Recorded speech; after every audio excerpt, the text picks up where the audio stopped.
కరుణాతరంగితాక్షీంధృతపాశాంకుశపుష్పబాణచాపాం అణిమాదిభిరావృతాం మయూఖైః అహమిత్యేవ విభావయే భవానీ.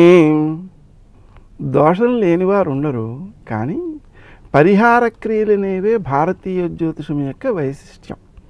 కాబట్టి మనం చెప్పుకుంటూ ఉన్న జపాలు చేస్తున్నవారు తమ అనుభవాలను కింద కామెంట్స్లో రాసినట్లయితే చూచేవాళ్ళు కూడా అనుసరించే అవకాశం ఉంది.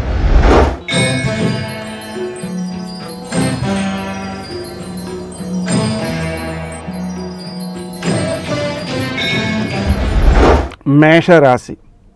ఈ రాశి వారు తాము ఆచరించే కార్యక్రమాలలో విజయాలు సాధిస్తారు. స్థానచలన అవకాశాలు ఉన్నాయి.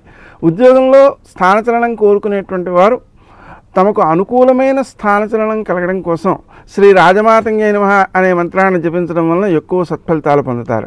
మాట్లాడే తీరులో ఇతరులకు అపార్థాలు వచ్చే అవకాశం ఉంది. తొందరపడి మాట్లాడకుండా ఉండడం చాలా శ్రేయస్కరం. మీరు మాట్లాడే రీతి ఎదుటి వ్యక్తులకు ఘర్షణాత్మకంగా ఉండే అవకాశం ఉన్న దృష్ట్యా తక్కువగా మాట్లాడడం, ఎక్కువగా వినడానికి ప్రయత్నం చేయడం మంచిది.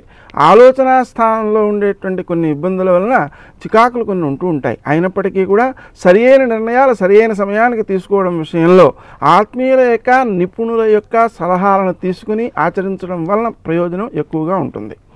ముఖ్యంగా శత్రువులు మిమ్మల్ని ఇబ్బంది పెట్టే ప్రయత్నాలు చేసినప్పటికీ కూడా ఆ ప్రయత్నాలు మీకు ఇబ్బందిని కలిగించవు.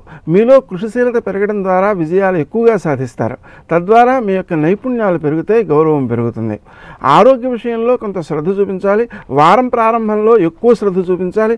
ముఖ్యంగా వారం ప్రారంభంలో ఆర్థిక విషయాలలో అనుకోని ఖర్చులు ఎదురయ్యేటువంటి అవకాశం ఉంది. ఆ ఖర్చులను అధిగమించడం కోసం సుమంతో శ్రీ కార్తవీర్యార్జునాయ నమః అనే మంత్రాన్ని జపించడం వలన ఎక్కువ ప్రయోజనాన్ని పొందుతారు. పుణ్యబలం అనేటువంటిది పెంచుకోవడం వలన మీకు అనుకూలమైన వాతావరణం ఏర్పడుతుంది. కాబట్టి ఈ జపములకు ఎక్కువ ప్రాధాన్యాన్ని ఇవ్వడము, తద్వారా మీరు ఎక్కువ ప్రయోజనాలను పొందడము సాధ్యమవుతుంది.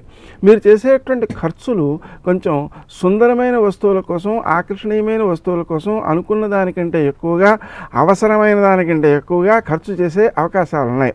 వాటిని జయించే నిమిత్తమే సుమంతో శ్రీ కార్తవీర్యార్జునాయ నమః అనే మంత్రాన్ని జపించడం, స్వయంగా ఖర్చుకు పూనుకొనకుండా ఆత్మీయుల ద్వారా అత్యవసరమైన వస్తువులను మాత్రమే కొనుగోలు చేయడం శ్రేయస్కరం.